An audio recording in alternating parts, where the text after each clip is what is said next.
Not sure about the delivery. The lesson's good. I'm just not sure how good the delivery's going to be.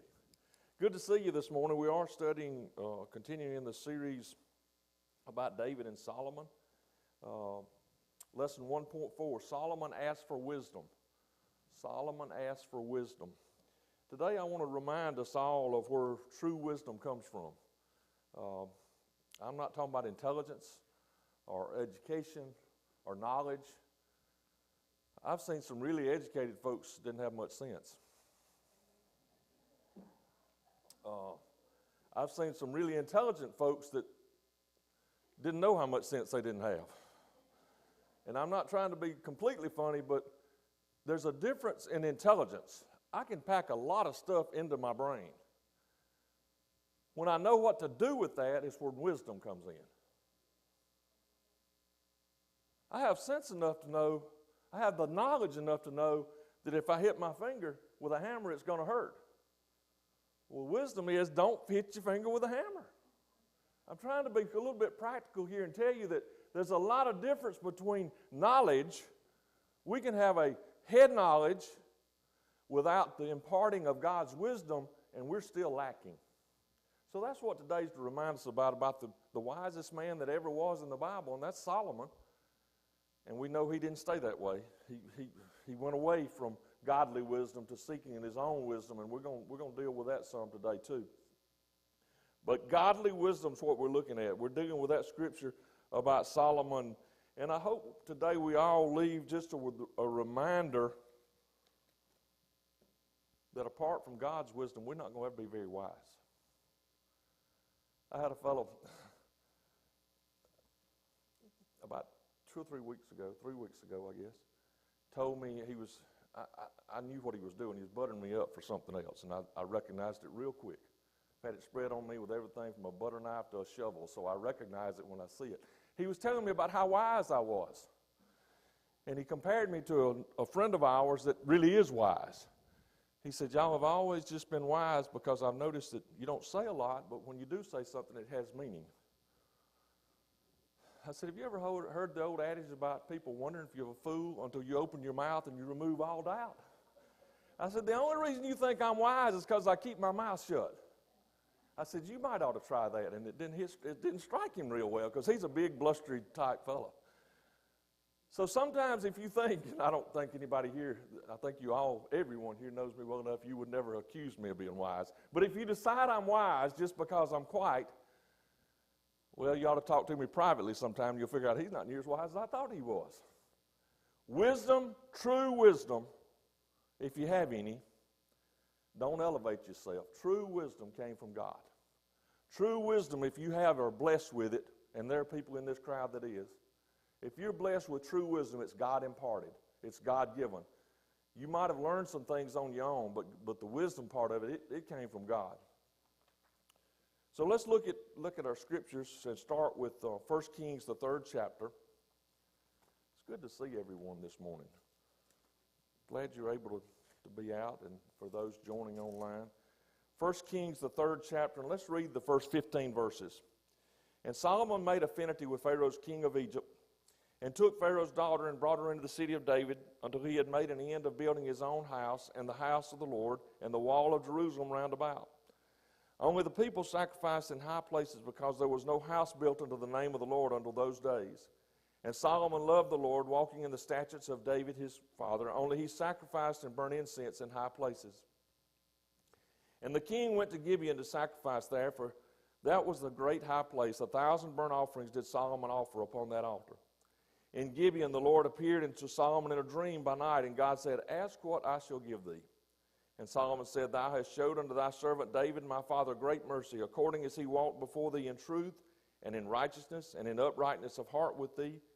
And thou hast kept for him this great kindness, that thou hast given him a son to sit on his throne as it is this day. And now, O Lord my God, thou hast made thy servant king instead of David my father, and I am but a little child. I know not how to go out or come in. And thy servant is in the midst of thy people which thou hast chosen, a great people that cannot be numbered nor counted for multitude. Give therefore thy servant an understanding heart to judge thy people, that I may discern between good and bad. For who is able to judge this thy so great a people?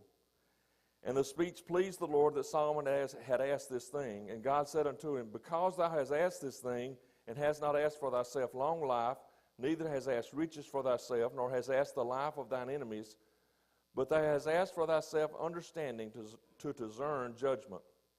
Behold, I have done according to thy words. Lo, I have given thee a wise and an understanding heart, so that there was none like thee before thee, neither after thee shall any arise like unto thee. And I have also given thee that which thou hast not asked, both riches and honor, so that there shall not be among the kings like unto thee all thy days. And if thou wilt walk in my ways to keep my statutes and my commandments, as thy father David did walk, then I will lengthen thy days.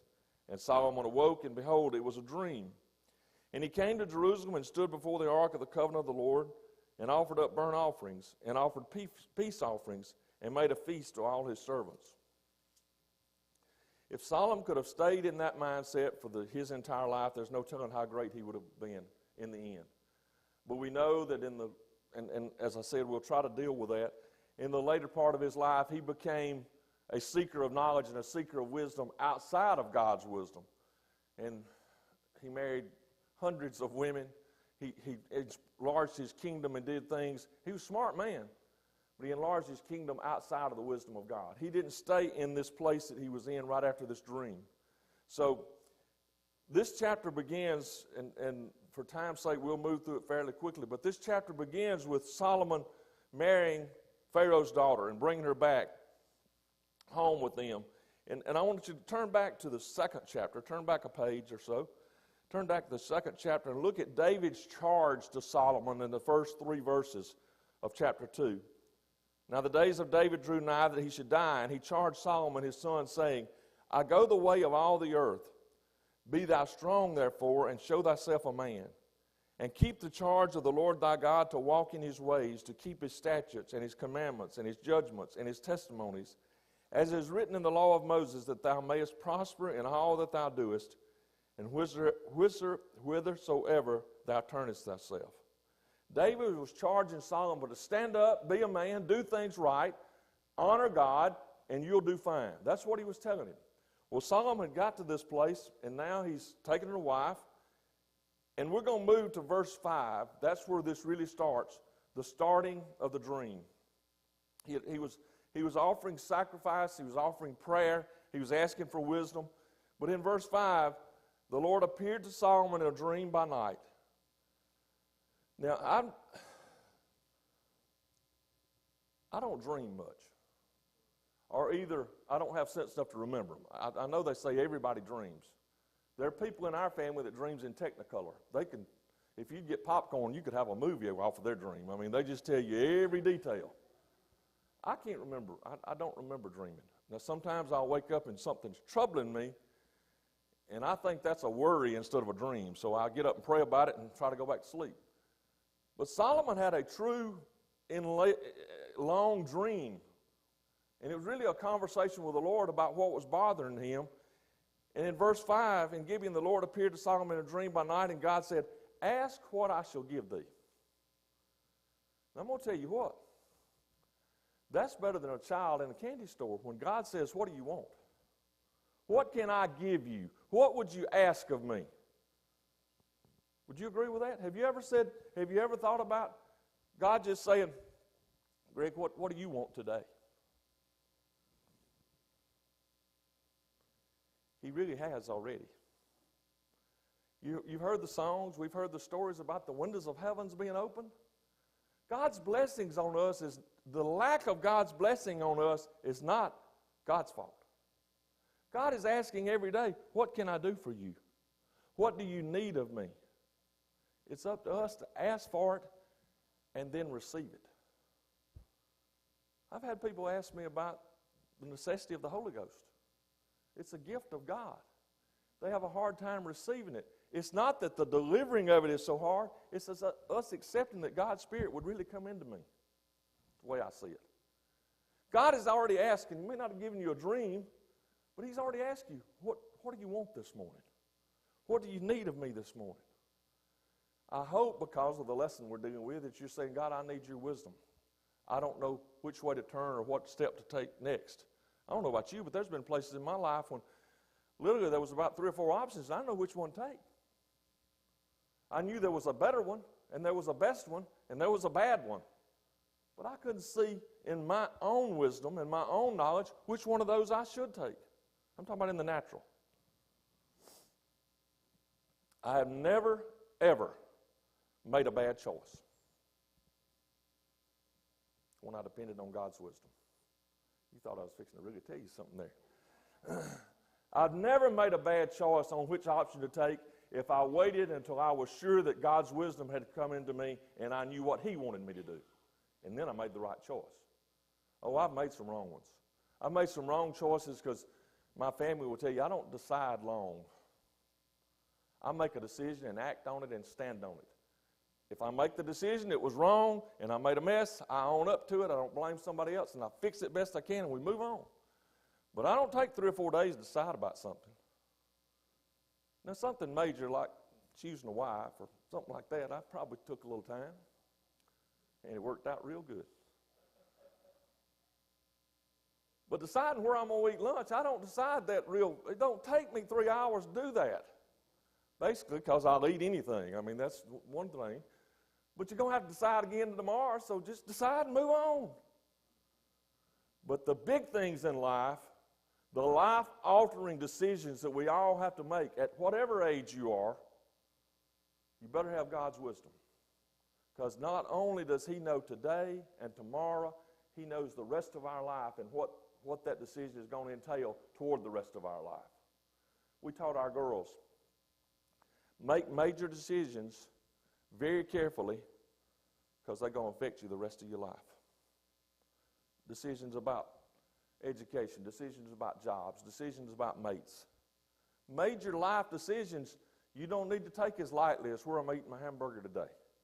You need God's wisdom. Solomon knew he needed God's wisdom. Obviously, this was probably on his mind already, but God's asking him, what do you want? Verses 6 through 9 is Solomon's answer. But Solomon grew up, David was his daddy, remember? His father. David was his daddy. He didn't lack for material things. He didn't lack for recognition. He didn't lack for authority. He didn't lack for power. He didn't lack for material things. He had all those things in abundance. He says, thou showed unto thy servant David, my father, great mercy. You were good to him, God, and you get through his kindness, you put me on the throne. That's what he's saying here. And now, O Lord thy God, thou hast made thy servant king instead of David my father, and I am but a little child. I know not how to go out or come in. Solomon, all his greatness and all what he had been surrounded with, and all his family heritage, he felt inadequate. He says, I don't know how to go out or come in. Have you ever felt like, and I mentioned that a while ago, have you ever felt like, I don't know how to go out. I don't know how to come in. I don't know where the door is to carry me to the next spot. I don't know where the path is to carry me to the next spot. There's been times when I have beat my head against, metaphorically speaking, I have beat my head against a brick wall till it was bloody. And when I finally come to myself and got self out of the way to where I asked God, what would you have me to do? There was a double door right there the whole time that I could walk through. I didn't have to break the wall down. But Solomon's saying, I don't even know how to come out and I don't know how to go in. I don't know how to lead these great people. There's a lot of things I don't know about. There are a multitude of people. I don't know how to judge them. I don't know how to lead them. Do you ever feel that way like verse 7 says? You don't know how to go out. You don't know how to come in. Well, if you've never felt that way, well, God bless you. You're one of those super saints. I need to rub your elbow or something. I felt that way when I didn't know which way was up or how to get there if I did. Solomon was declaring his inadequacies. He was declaring that he didn't know what he needed to do as king of this great people.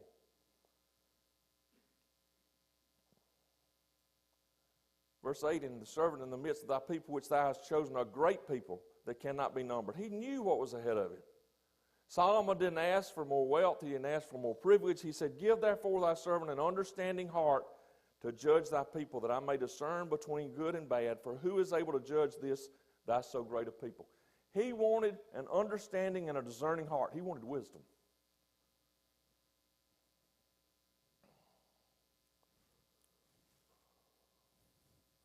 I made, and don't take this the wrong way, I made a large part of my living discerning people, judging people, judging if the words coming out of their mouth and the intentions of their heart were the same thing.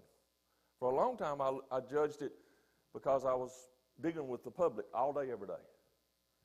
And then it got worse, Sandra. I was dealing with employees all day, every day. And then the words and the intentions were always the same. There were a lot of times that my wisdom wasn't enough. I couldn't see behind the curtain. I couldn't see behind the veil and know what that person was really thinking or meaning. I could just hear what they're saying. Solomon had a multitude of people that he was going to have discernment about. He was going to have wisdom about to ever lead them and to build this kingdom in what God would want it to be. Well, hear what I'm about to say.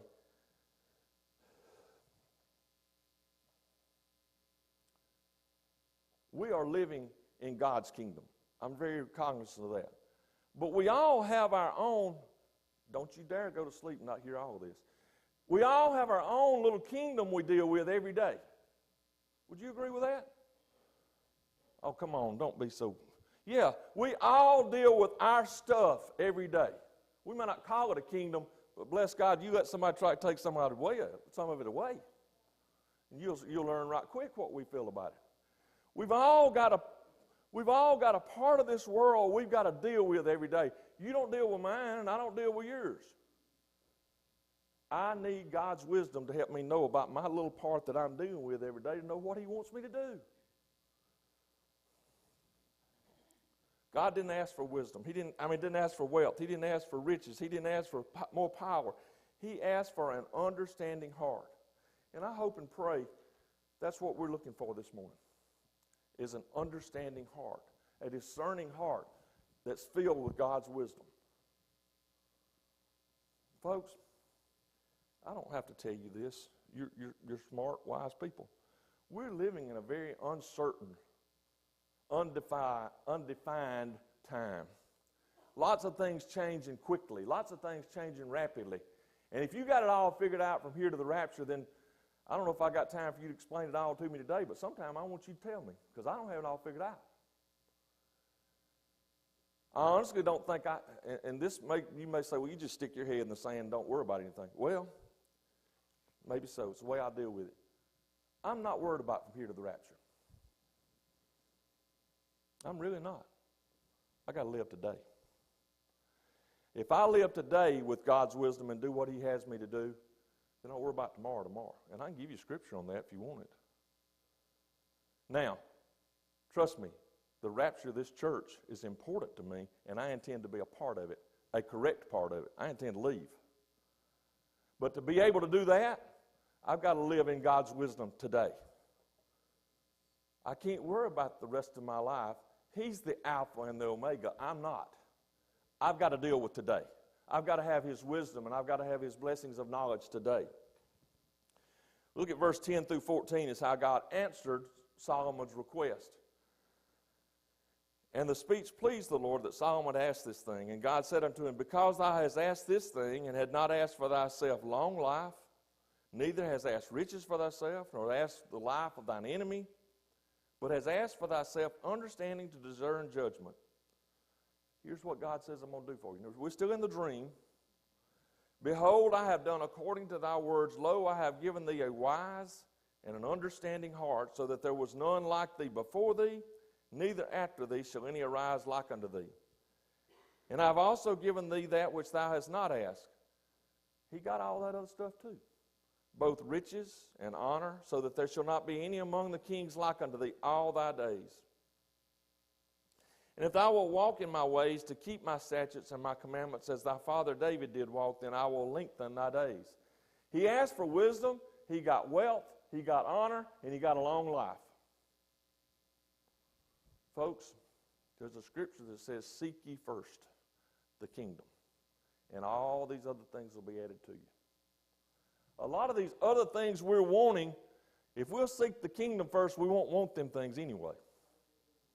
They pass away. They're temporal. They're not important. They are to us. I hate to admit to you, but I've been on a quest for things sometimes when that's all I can think about. I'd get that on my mind, and Mama was much like Daddy, that if I get something on my mind, it ain't going to be over till I get it off my mind. Linda knows better than to ask me where something is 30 minutes before bedtime. Because if she hadn't found it, don't know where it is, then I probably don't know where it is, but ain't neither one of us going to get a very good night's sleep till I do find it. Because I get it on my mind. It's called a simple mind when you can't turn it off, I guess. But if I ever get something on my mind, of course, if you channel that, there's all kind of things you can accomplish. You can do a lot of good things because you won't give up till you get through, Mr. Tom. You don't turn loose. You stay with it. And that's good when you're trying to accomplish something. Not good when you need to went to bed an hour and a half ago trying to find a trinket. Solomon got all the things that any of us would have wanted, but not because he asked for them, but because God honored his ask for a discerning heart, for wisdom. He put first things first. He sought first the kingdom of God, and he got long life, he got riches, he got authority, he got recognition.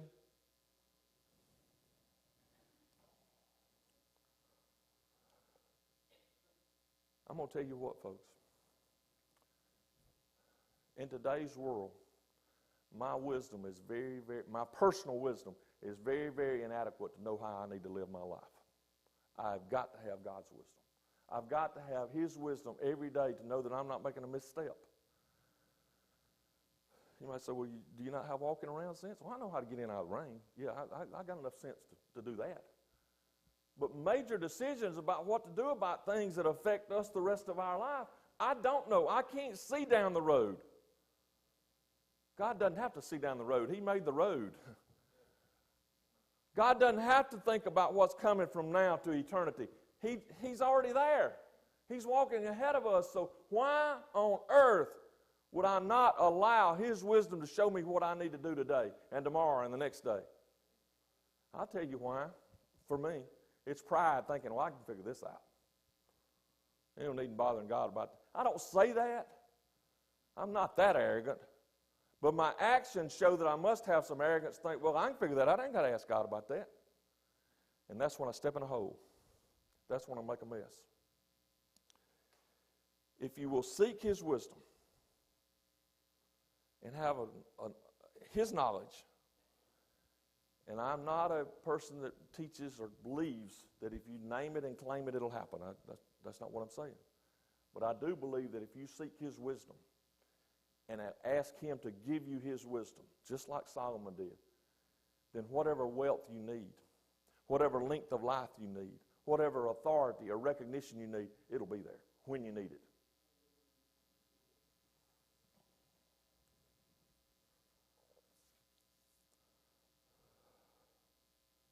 I read weird things. Brother Corey was here. He would acknowledge that because we talked about some of what I read. I bought a book yesterday for $1. That shows you my literature. I buy expensive stuff. But it was on the man that formed Belk Company. Belk's department store. You ladies know what I'm talking about. You men know because you sit on the bench outside it. Belk's department store in 1883 in North Carolina. William Henry Belk. Through hard work, he built an empire. That family sold that company in 2015 for $3 billion. $3 billion. But when that man started that company, this is not in the notes, Wendell. When that man started that company, he believed in buying merchandise that people needed at the right price and treating people right. He wasn't setting out for his family to have a $3 billion sale one day, 100 years later, 140 years later. What I'm telling you is, if you set out today to do what's right with God's wisdom, all that other stuff take care of itself. First place, a lot of that other stuff doesn't matter anyway.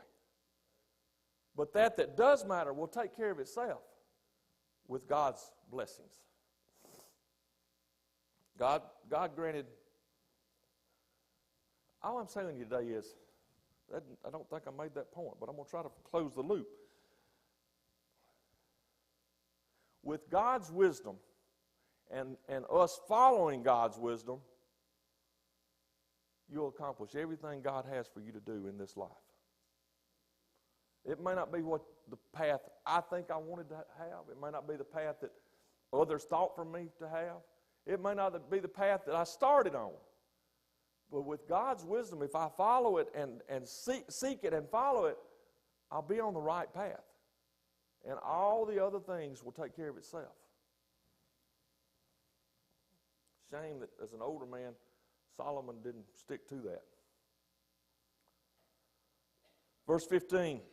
I'll get out of the book of Greg and back in the good book.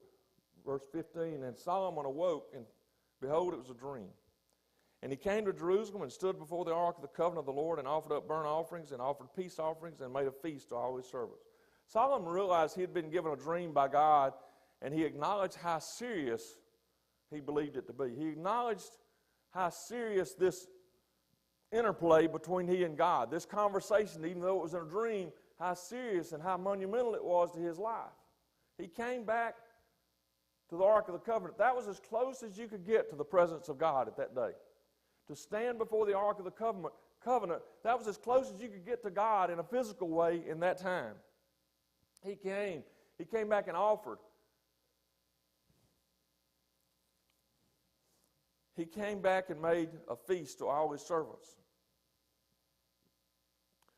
We're going to change gears for time's sake, because verse 16 through 28 is a story that I think we probably would all know well. I'll just go through it really quickly.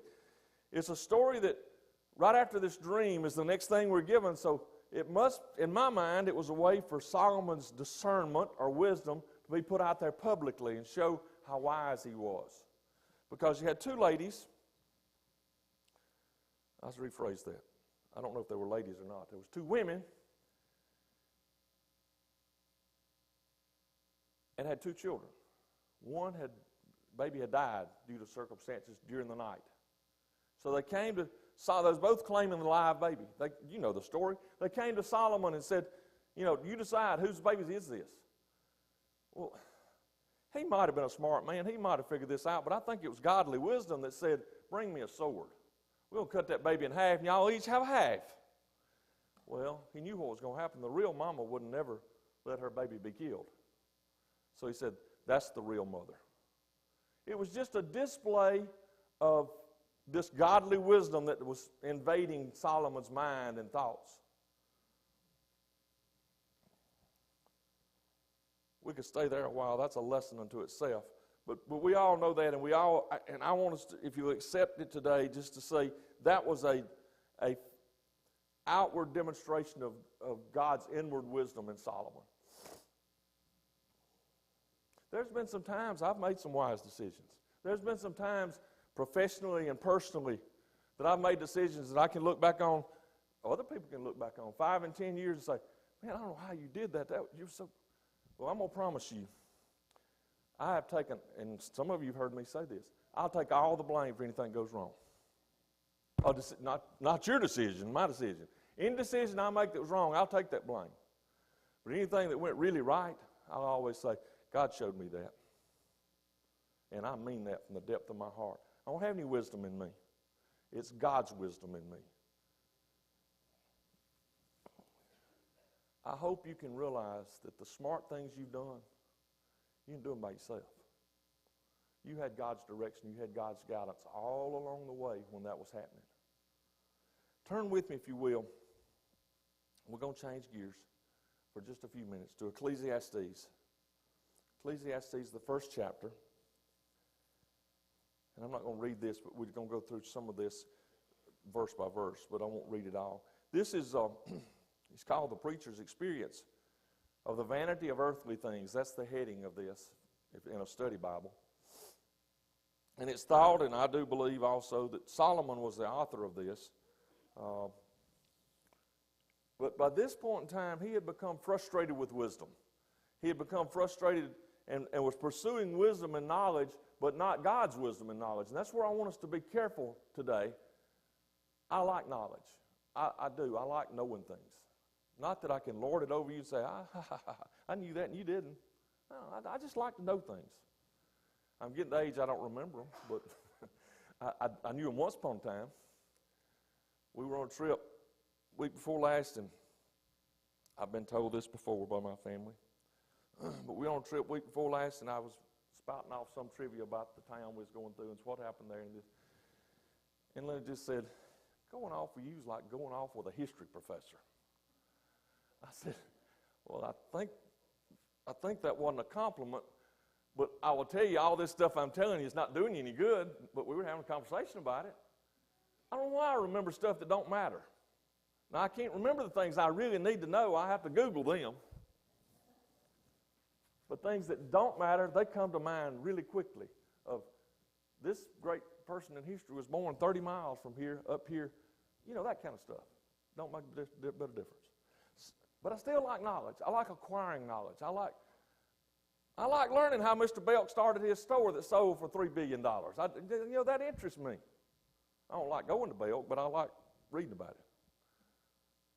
Solomon got to the point he was trying to acquire knowledge and wisdom on his own, outside of the channels of this dream we read about, outside of God's wisdom. He was trying to, and he did a lot of things. Read the history, the natural history of Solomon's day, of the hanging gardens and all the things that he accomplished. He was an accomplished fellow. Now, he had a multitude of people carrying out what he wanted done. But he had a lot of thoughts. He had a lot of knowledge. He had a lot of wisdom. But he went away from God's wisdom. The Lord had given Solomon wisdom, and now he was on a quest to acquire more knowledge and wisdom and learning. But look at verse 13. It says of chapter 1 of Ecclesiastes. And I gave my heart to seek and search out by wisdom concerning all things that are done under heaven. This sore travail hath God given to the sons of man to be exercised therewith. He was searching for the meaning of life and the meaning of all the knowledge he could acquire, but through his own efforts, not through a dream where he asked God for discernment. He was just trying to learn and do. I'm telling you, there's nothing wrong with learning and doing. I don't think you ought to ever quit learning. I don't. I think you always need to be learning something different, something new. But do it in God's fashion, not in Greg's. Do it not in your own way, but in what God would have you to do. First thing you know, you'll be learning something you need to know nothing about to start with. You'll fill up a little bit more with a file cabinet when you need that room for something else. Godly wisdom. That's what I don't want us to get off track here. That's why I moved to this. Godly wisdom is what we're after. Verse 14 says, I have seen all the works that are done under the sun, and behold, all is vanity and vexation of spirit. All is vanity. It's all foolishness, if you will. But did you see what he said? He said, I have seen the works under the sun. Now look here. My eyes still work, thankfully. I can still see what's between here and home. I can understand, maybe not understand. I can see what's going on between here and home because that's under the sun. God's above the sun. God's wisdom is greater and higher than what I can see. That's as plain as enough to put the interpretation of what that verse is saying. Everything under the sun, Solomon has finally admitted, everything's vanity and it's no good. It's foolishness. Well, that was just what he could see. Under the sun. Above the sun's the Lord, and I promise you, his knowledge and his understanding of what's happening today and in the future is so much greater than ours, it's laughable. It's not even to compare. We limit our wisdom to our own knowledge if we don't allow God's wisdom to come along inside us. I don't know if you know this or not. I'm going to reduce my standing in your sight. I don't know all that's going on in the world today. If I would be real honest, there's an awful lot going on in Neshoba County that I don't know what's going on. Now, I know you're plugged in and you know what's happening. Don't kid yourself. You may not know what's happening next door to you. You may not. We have a finite knowledge and a finite understanding and a finite wisdom. You know what finite means? There's a certain amount of it. God has infinite wisdom and infinite knowledge. He understands what's going on all over the world. Now, today, tomorrow, next week. And how we should step to put ourselves in His will according to what's going to happen. You know, you saw somebody coming across the middle line of the highway head on at you, or they're wobbling all over the road and running off the road. You think, oh man, they're impaired. You can figure out what you want it to be. They've had too much to drink or something. Now they're texting. That's what's happening. But if I can see them coming, or if I'm behind them, I normally stay behind them where I can watch them. But you know what? There's been a few times when somebody went back, I know this is what they've done. They looked back down to type yes to a text, and when they looked up, they was over in my lane. I didn't have time to move. All I had to do was just, you don't have time. Well, that's an analogy of life. There's going to come things come at us that happen so quickly, we don't have time to prepare for those. So you know what we better do? We better have asked for God's wisdom last month so we're standing in the right place when we get to that day. I don't have the smarts. I don't have the knowledge. I don't have the wisdom to make sure I'm standing in the right place every day. But if I'm in the center of God's will, allowing His wisdom to flow through me, I'll be in the right place when I get to where I need to be. It's time to quit. I had a whole bunch in Ecclesiastes. Solomon finally realized life was temporal. He finally realized he had left God's wisdom. No reflection on you ladies, but when you marry 700 women, I'm not sure how wise you've got. I won't say a whole lot about that, but that's just that. Okay, I'll turn it around. Y'all looking at me cross-eyed. So how about you women? How would you like to have to put up with 700 of us? You wouldn't like that either. Life's a vapor, folks. Life's fast. Life is complicated. Life is uncertain. We need God's wisdom. We need to know that we're living where God would have us to.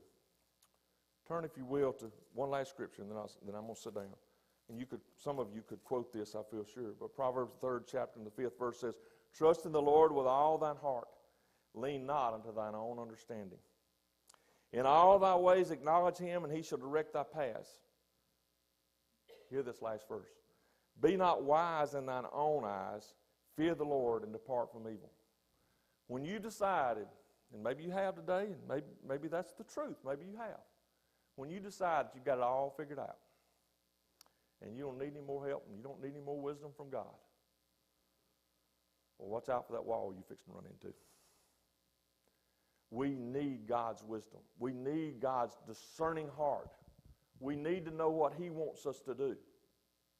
I hope today that this has just been a reminder to remind us that we need to seek after His wisdom. We need to seek after what God would have us to do. Don't lean on yourself. I know there are smart people in this room. I mean that. I recognize it, and I respect you for your knowledge and the things you know and understand. But you're not smarter than God. Seek God's wisdom for your life in the little things and the big things. It's not that He don't want to share. It's not that He's saying, "Oh, I know what they ought to do, but I wouldn't dare tell them." He wants to share with us His blessings. He wants to share with us His wisdom. We've got to be willing to ask and accept it. I sincerely pray this blessed you some way this morning, and we'll be dismissed till 11 o'clock.